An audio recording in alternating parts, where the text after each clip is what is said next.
once a normal-looking guy, Eric Sprague has gone to great lengths to radically transform his body. He's the Lizardman, an outcast by design. Without further ado, I would like to introduce the little green man, the freak of nature, the Lizardman. These days, Eric works as a sideshow performer. Today, he's on stage at a tattoo convention outside Syracuse, New York. It's a sympathetic crowd. But Eric knows that the rest of the world isn't so accepting of what he's done to his body.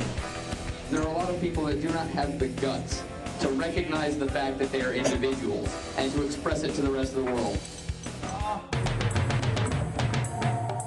By radically marking the visible parts of his body with pointed teeth, green scaly skin, and Teflon implants under his eyebrows, Eric sends a message that he no longer wants to play by society's rules. For those at the tattoo show, Eric's message is clear. He's willing to go to greater lengths than most to set himself apart. For many in this modified crowd, that makes him something of a hero.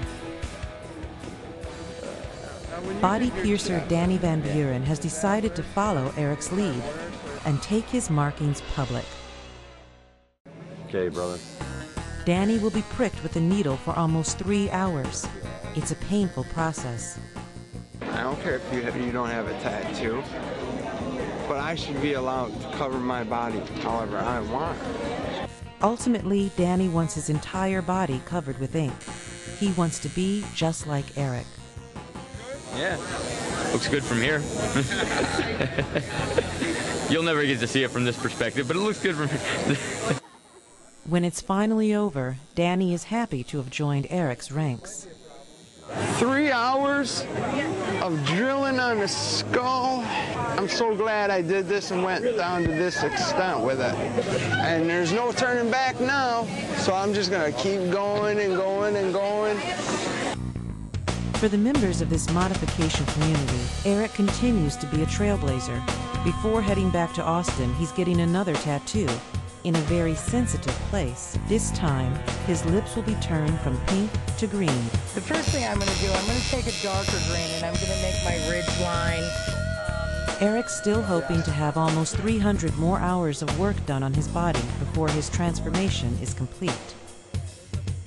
Choosing to live life as a Lizardman 24/7 isn't for most people. But for Eric and others willing to cross the line, becoming an outcast is a price they're willing to pay for being true to how they see themselves, no matter what that makes them in the eyes of others.